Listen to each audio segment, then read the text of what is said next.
Hi everyone, কেমন আছো তোমরা সবাই? আশা করি তোমরা সবাই খুব ভালো আছো। আমিও খুব ভালো আছি। তোমাদের সকলকে আমার চ্যানেলে স্বাগত জানাই। এটা হলো 9 তারিখের ভিডিও। 9 তারিখে আমার ছিল মর্নিং শিফট, তাই আমি মর্নিং শিফট কমপ্লিট করে সোজা চলে গেছিলাম অ্যাক্সিস মলের মেলাতে। তো যেহেতু মেলার এটা লাস্ট দিন, তাই জন্য কোনোভাবেই মিস করা যাবে না, তাই জন্য আমি একাই চলে গেছিলাম মেলাতে। জীবনের অনেকটা পথ তো একাই কাটিয়েছি, তাই জন্য একা একা এনজয় করতে ভীষণ ভালোবাসি। তো তোমরা দেখে নাও মেলার ছোট্ট ছোট্ট ভিডিও ক্লিপস। আর আমি তোমাদের সঙ্গে আমার মনের একটু কষ্টের কথা শেয়ার করি। কিছুদিন আগে আমার ছোটোবেলার একটা ফ্রেন্ড বলেছে যে নার্সিংয়ের কোর্স কারা করে জানিস, যারা কিনা খেতে পায় না বা যারা খুব গরিব ফ্যামিলি থেকে বিলং করে তারাই নার্সের কাজ করে। তো তোকে আর তোর সাথে সাথে যাদের এই নার্স নিয়ে নার্সিংয়ের কোর্স নিয়ে বা নার্স নিয়ে একটা ভুল ধারণা আছে, তাদেরকে আমি ক্লিয়ার করে দিতে চাই। প্রথমত একটা সিভি নিয়ে বা হসপিটালে গিয়ে বললাম আমার জব চাই, আমাকে জব দিয়ে দেবে, এটা চিন্তা করার কোনো কারণ নেই। কারণ নার্সিংয়ের জব পেতে গেলে একটা কোর্স করতে হয়, সেটা জিএনএম বা বিএসসি যেটাই হোক একটা করতে হয়। আর এই কোর্সটা করার জন্য একটা মোটা অ্যামাউন্টের টাকা লাগে। আর এইচএসে একটা ভালো পার্সেন্টেজ থাকতে হয়, 45-55% থাকতে হয়, তবেই জিএনএম বা বিএসসি করা যায়। আর বিএসসি করতে গেলে অবশ্যই বিএসসি নার্সিং করতে গেলে অবশ্যই একটা এন্ট্রান্স এক্সাম দিতে হয়, ঠিক আছে। আর তার সাথে সাথে একটা রেজিস্ট্রেশন নাম্বার থাকতে হয়। সেই রেজিস্ট্রেশন নাম্বার পাওয়া আর আকাশের চাঁদ পাওয়া ব্যাপারটা একই। তো ডক্টরদের যেমনি রেজিস্ট্রেশন নাম্বার থাকে, সেরকম আমাদের নার্সেরও একটা রেজিস্ট্রেশন নাম্বার থাকে।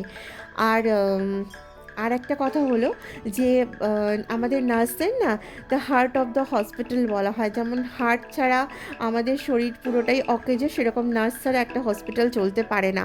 তো আমাদের মর্নিং, ইভিনিং, নাইট 3টে শিফটই করতে হয়। আর প্রতিটা শিফটে আমাদেরকে হ্যান্ড ওভার দিয়ে তবেই বেরোতে হয়। 1 মিনিটও নার্স ছাড়া হসপিটাল চলতে পারে না। হ্যাঁ, তো সেরকম কি বলবো, আমাদের কাজটা না একটা মানুষের জীবন নিয়ে কাজ করতে হয়। তো খুব সিনসিয়ারভাবে, খুব কেয়ারফুলিভাবে আমাদেরকে কাজটা করতে হয়। আর আমরা যদি অকাট মূর্খ হয়ে পড়াশোনা নাই জানি, তাহলে বলো ডক্টরসের নোটস আমরা কী করে ফলো করব, তাই না? আর পেশেন্টদের মেডিসিনই বা কী করে দেবো? তো আমাদের পড়াশোনা করতে হয়। আমাদের ডক্টরদের যেমনি প্রফেশনে জব করার সঙ্গে সঙ্গে সঙ্গে পড়াশোনাটাও কন্টিনিউ করতে হয়, সেরকম আমাদেরও ডেলি বেসিসে পড়াশোনাটাও কন্টিনিউ করে যেতে হয়।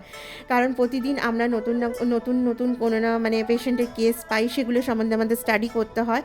তো আমাদেরকে অকাট মূর্খ ভাবার কোনো কারণ নেই।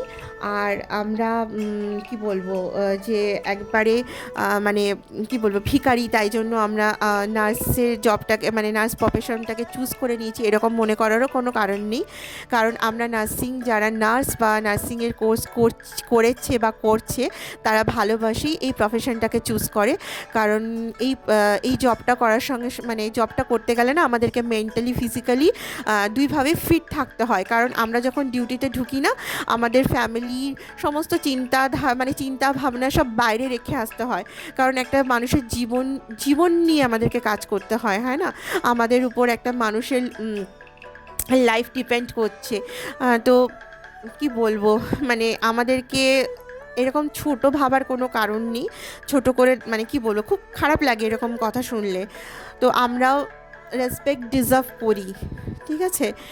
আর কি বলবো, আমরা নাইট ডিউটি করি, আমরা খুব খারাপ এরকম মনে করার কারণ নেই। কারণ অনেক প্রফেশন আছে যেখানে নাইট ডিউটি করতে হয়। তুমি যদি নিজে ঠিক থাকো, তাহলে তোমাকে কেউ কোনো দিন খারাপ করতে পারবে না। আর হলো গিয়ে কথা, যদি আমি নাইট ডিউটি না করি বা আমরা নার্সরা নাইট ডিউটি না করি, তাহলে আমাদের ফ্যামিলির কেউ অসুস্থ হলে বা তোমাদের ফ্যামিলির কেউ অসুস্থ হলে রাতের পরিষেবাটা কে দেবে? তাহলে তো সারা রাত পেশেন্টগুলো এমনিই পড়ে থাকবে, তাই না? তো ডক্টররাও যেমনি নাইট ডিউটি করে, তেমনি আমরা নার্সরাও নাইট ডিউটি করি। তাই দয়া করে আমাদেরকে আমাদের প্রাপ্য রেসপেক্টটুকু আমাদেরকে দয়া করে দিও বা দেবেন। তো আজকের ভিডিও এই পর্যন্তই। জানি না কার কথাটা শুনতে খারাপ লাগলো বা ভালো লাগলো, আমি আমার নিজের মতামত প্রকাশ করলাম। আর যারা তোমরা এই নার্সিং প্রফেশনটাকে ভালোবাসো, তারা আমার সঙ্গে একমত কিনা জানিও।